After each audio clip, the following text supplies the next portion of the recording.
What's up there, social media family? It's Chris, your favorite coach, your favorite host, amongst other things. If you don't have a favorite something, I can apply for it. So welcome back to another episode of Conversations with Chris, where I'm Chris. I have conversations with people I find interesting that have things to share with the world. And we find out what magic they're producing. So today we have the one, the only, Jeff El Jefe Smith. Yay! And by the way, everybody, we're live. So if you have any questions as we go, just post them in the comments. I'll be able to see them here. So Jeff, man, and you and I shared this with you where we have a lot of interests and we kind of dip our toe in that stuff, so you're captain, contractor, entrepreneur, all these things, right? So tell us a little bit about yourself and how you got to where you are.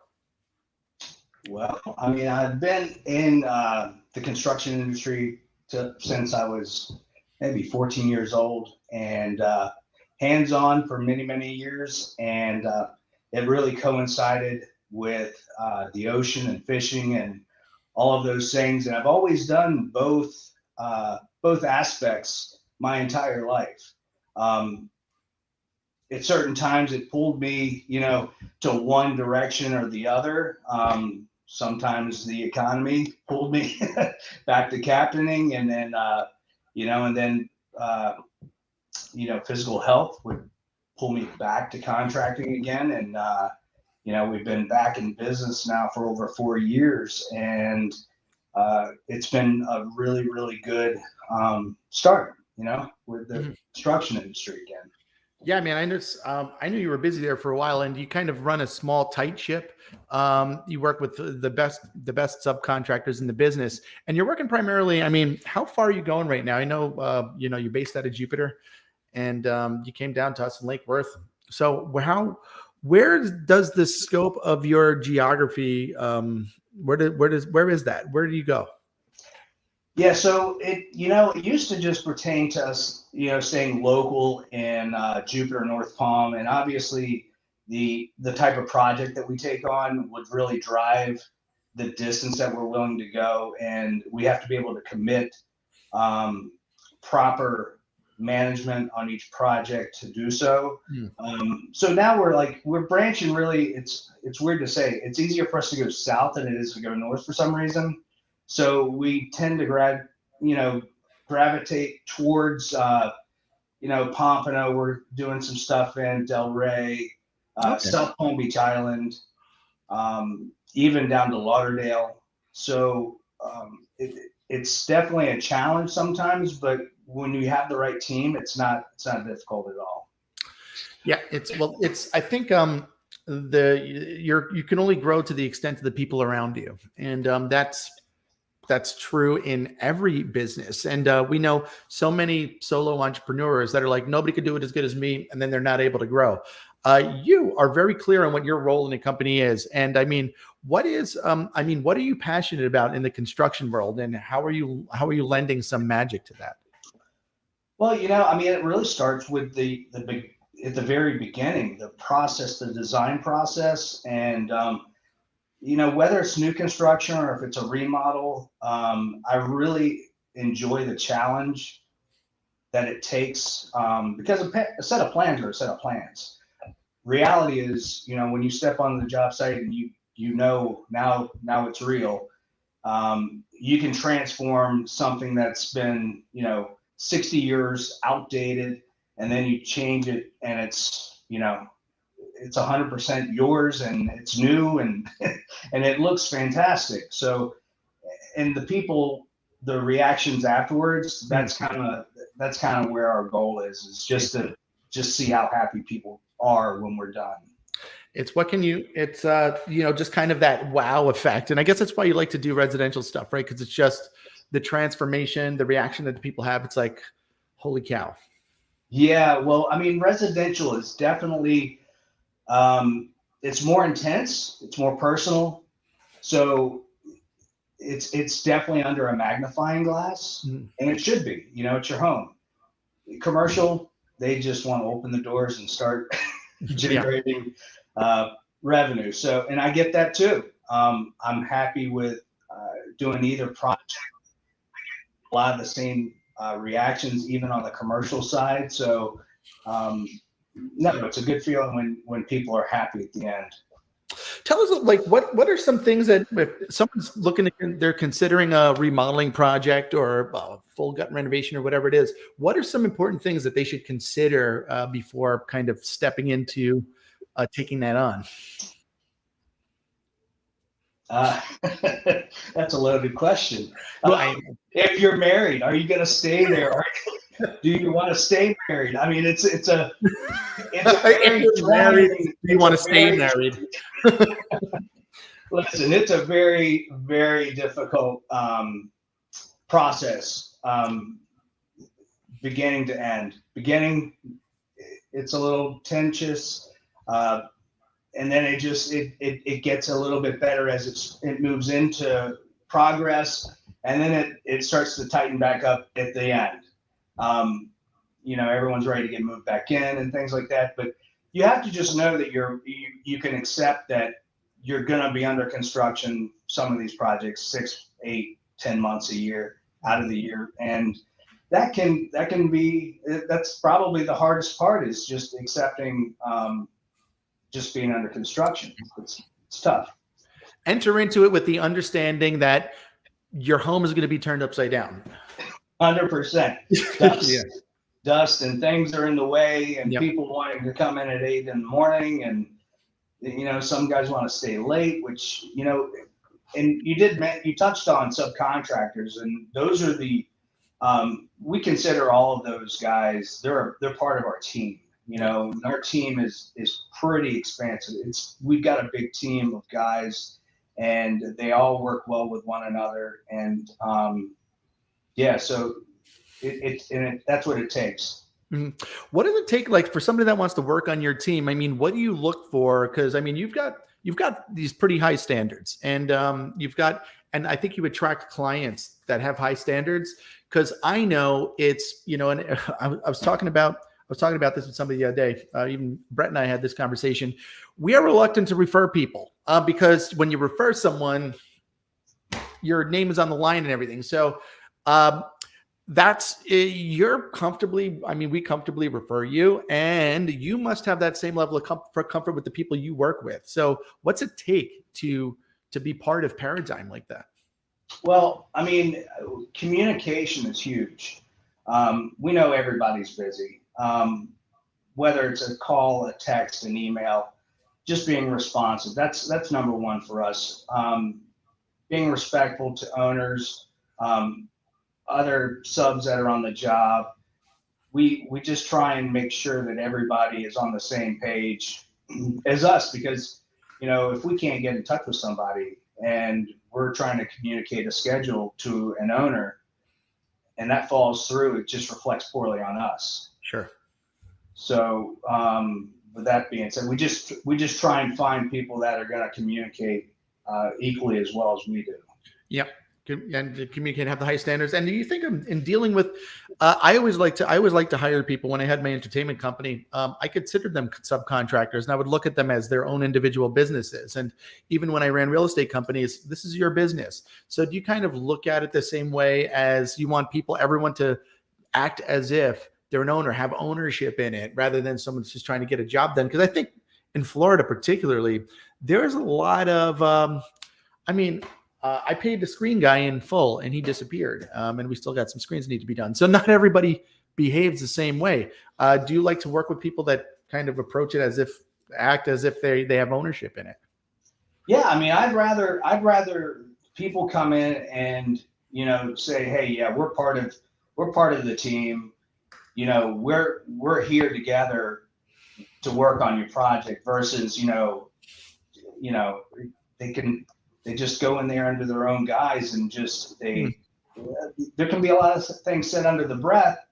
But yeah, I mean, we try and get everyone that's like-minded and can, just get on the same page. It's not hard. Well, it's, in theory, it's not hard, but I think you said before, communication. It's just what is alive in the network of conversations that you have with people. That because usually it is a communication hiccup. But if for somebody, from somebody considering starting their own business or perhaps another like a small business owner out there that's struggling, what words of advice would you have for them? Don't take more than you can handle. I mean, we're all subject to it because, you know, you never know when's it going to end, right? If it's going to end next week, next year, you always want to make sure your pipeline is full. And sometimes that means you're taking on work that you know you can't even get to. And you know, we're all guilty of it just because you just never know.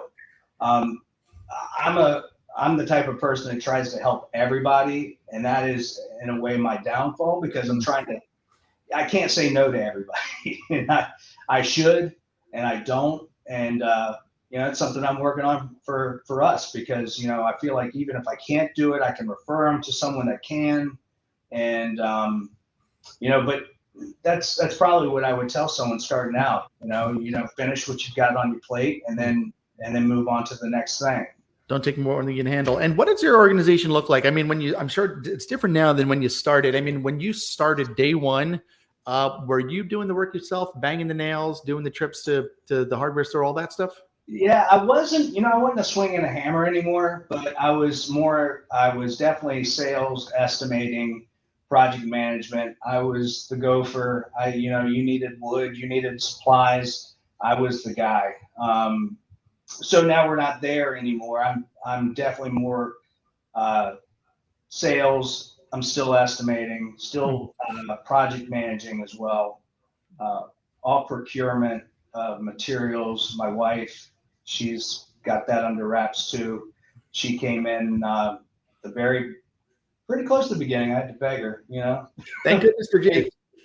So she came in. She's handled VP of operations now for over a year and a half, almost 2 years. So she's taken that load off my plate as well. Great. So and now a couple project managers, superintendents, office manager. We have a full showroom now with cabinetry, countertops, all those good things, you know. That's awesome. So tell us about the showroom. So you're, because this, I know but this is a relatively recent, because I remember you were talking about it and then you launched it. And so people can actually go and see the stuff and touch it. And that's, I mean, in a post-COVID world, it's exciting. People want to go out and shop for these things. That's right. Yeah. I mean, for us, it became a logistics. It was better for us as the end user, the contractor, the seller. So we could do our own design for people, and we were in control of the purchase and procurement of the cabinets. We had full control of delivery dates and times versus waiting on a supplier or a different vendor to be able to try and basically control that portion.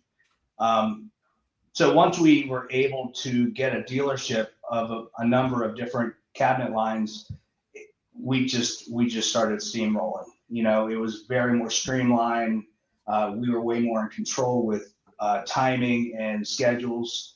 So we carry like 7 different lines of cabinetry, handful of lines of countertops, some vinyl floors, and then we've co-opted with a couple different countertop manufacturers, and it's actually been a good thing for us. Yeah, it's awesome. And I guess it makes it easier because I know, and you said that design process, that's kind of fun too, and to get involved with that.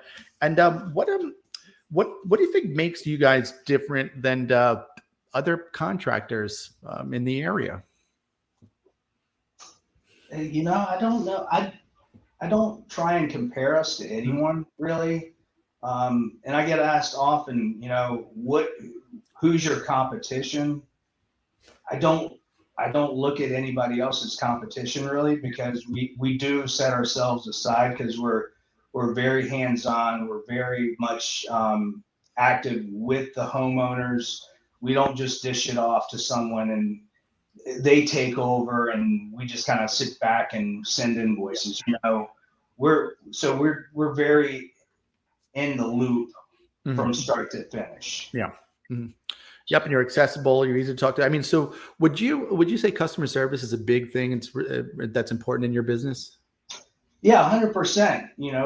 We just try and stand behind what work we do, whether or not a manufacturer or an installer or whomever is doing the work stands behind what they do. We stand behind it. Yeah, that's awesome. Yeah, I remember there was times you were telling me that you'd went to a job and you had somebody pull out like, hey, that floor doesn't look right. Pull it all out and then do it again. Which is, I mean, sometimes I think sometimes people would try to sneak that in, see if the homeowner says anything. You didn't even wait for that to happen. You didn't like it. It wasn't up to your standard. You were like, rip it out. Let's do it again. And we did. Yeah. Now it stings a little, but at the end of the day, it's the right thing to do. A lot of our clients they become friends. They're all good friends of ours. And, it's like, telling you, I'm not coming to help you when I know I can't. Yeah. So I'll do everything in my power to do whatever it takes to make it right. Yeah, that's awesome. And you, being a ship captain, I mean, you're, I know we always ask you to come out of boat. You're like, oh, we don't go out of boats with anybody because you don't like anybody else captaining, and we take a little 20-footer out. So you were renovating ships too at a point in time, right? Well, not necessarily renovating them, but the boats I ran, we did have a number of different types of repairs or maintenance issues, construction issues, but Gretchen, she handled a lot of the boat refit stuff at Ribo, and she handled a lot of that's the big stuff. I was only running an 80-foot boat, so 80 foot? 80 foot. It's only 80 only 80 feet, but it still had its issues as well, even when it was brand new. Yeah, well, it's not always. That's why I like the boat club, man. The boat club, we reserve the boat on an app. We roll up, we go zip around, we leave it, we throw the keys in there. Thanks, guys. Gas it up and clean it up for us. That's right. Yeah, man. I think it's pretty good. I mean, sometimes we do one which we could keep it overnight or have a longer boat club. I have if anybody, by the way, we're live with Jeff. If you have any questions, I just put your website here. If anybody needs to contact you, they can find you on social media. Your website. You're kind of under Paradigm everywhere, and I see you've been posting regularly. And I know you're trying to be active on social media, or you're social media marketing person, right? We're trying, Yeah. So I got my elite skills from you.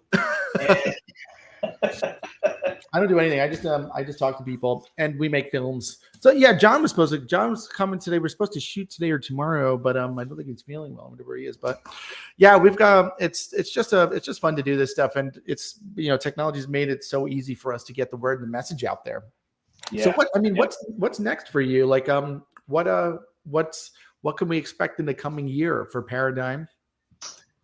We're just trying to get through this year and close out some homes that we're finished wrapping up now. Mm-hmm. We've got a handful of new builds starting, or new construction starting very first of the year.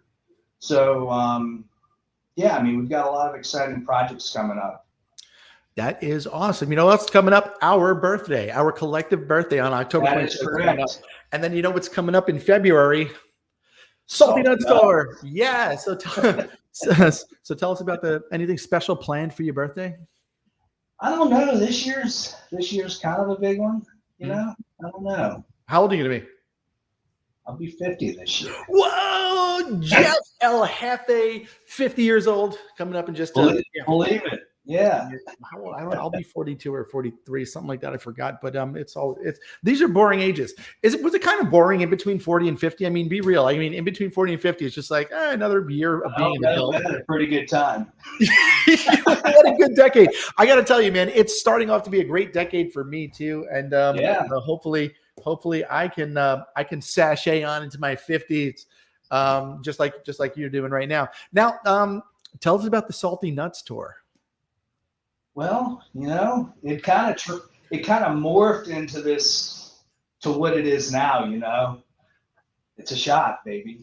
Yeah, man. So it is, man. It's a good time. It's a good time. We're gonna go snowmobiling up in the tundras of Wisconsin, with all the Neanderthal human beings up there, and it's going to be a lot of fun. It's good times, man. So we like going fast. We like things. So like, what else? I mean, boats, snowmobiles. What else do you like to do when you're not running your business? I mean, I love to play golf. You know? Woohoo! That's moving slow. Yeah, I mean, you've seen it in action. It's not pretty, but hey. Oh man, dude, I played 2 days in a row last week. It was a good time. I got to tell you, I found this place, Palm Beach National. What a cool little golf course, man. It was right next to where we played that time when we played Point Siena. We played when we got kicked out of Okie Healy, right? Oh, that's right. Then we went over here to Point Siena, but right next to it, cool little golf course. It's got a good time. One golf course has lightning protection. The other one doesn't. The other one's like, yeah, golf at your own risk. Yeah, aren't you guys next to each other? We're live with Jeff, guys, Paradigm Contractors. If you have any questions, just post them in the comments. We'll get them up there. We'll show them up just like this. Bing! There's a question. There's no questions right now, but why, wise words you've had for fellow entrepreneurs. So for somebody, what advice would you have for somebody? Oh, here, look at this guy. Brett. Who is that guy? Brett, freshly filled with barbecued meats in his belly. So he was definitely. Why are you both so handsome? Well, we're just trying to take after you, my friend. We went to the Brett Bogie School of Looks. All right, we're just a couple of snowmobiling fools. But so you said about people considering a project. It's going to be with, oh, hey, Gretchen. Yeah, you said consider that you're going to be kind of in upheaval for sometimes several months, and things like that. What questions should people ask if they're going to consider hiring a contractor or they're going to consider to do work? What are some questions that you think are real important for someone to ask before they kind of get the project going? I mean, obviously, you want copies of their licensing, making sure they're current. You want to see copies of their general liability, all their insurance stuff, workers' comp, not just exemptions, but workers' comp. You want to know how long they've been doing it. You want references. People ask me for references, and I'm like, how many do you want? Yeah. I have no problem giving them. So, just, you can't get so personal to say, how strong is your operating capital, this and that. But, those are important questions, because if someone's just basically trying to sign for a deposit to move on to cover the last job, it's a very, you want somebody who looks like, they look and act like they've got some good base, and they're not on one job or two jobs. They got to have a good following, or it's a good pipeline of work. And, we try and, follow up with people with emails and, give them, we don't wait for them to ask for it. We give them all our licensing and all of our insurance right out of the gate. Mm-hmm. You just up front, you're like, hey, you're considering hiring us. Here's everything we have. Yeah. I mean, it's, and there's just a lot of, there's good contractors, there's bad contractors, good doctors, bad doctors. There's good and bad in everything, unfortunately. And, we're one of the good ones. So, and I'm not, you sure are. I'm not biased, hey, it's just, we're as honest as they come. So, but yeah, that's how I'd start with as a client, the contractor. Yeah, perfect. And so I know it gets what happens, in the world of contractors, like someone's getting estimates, and I hear it all the time, like people that are getting estimates from contractors, and these estimates just vary, like huge differences in these estimates for like the same thing. Is there like a danger of like the bait and switch? I know you have a special way that you price out things. You're doing kind of like the cost plus method. And I mean, what causes that to happen in the world of construction? Well, when it starts out and people get estimates, you want to make sure that you're giving the same information to every contractor and they can budget accordingly. So when I've got a bunch of friends that are all GCs, and I've bid the same work, and we'll actually talk. We won't give them all of our information, but we'll see, right? Like I like to see where I'm at, and we're usually right there in the middle. We're not, obviously there's some companies that are bigger overhead. They're just bigger. Yeah. They charge more, and and there's guys that are super low, and those are your guys that typically aren't licensed, and they're swinging a hammer and they're doing a lot of the grunt work. And we're kind of in the middle. We're in a good spot. And we did do a lot of in-house stuff for a long time, and we kind of moved away from that because it just wasn't feasible for us to manage. So yeah, I mean, that's kind of where that's at. It's a short and long interview. I get it. So I know you got to get going here. We're coming up onto the 2:00 hour. Now, is there anything that I'm not asking you, like something that you want to get out there, that's, some advice for people or things you want people to know about you and the magic you're producing in the world? I mean, you've hit it all, man.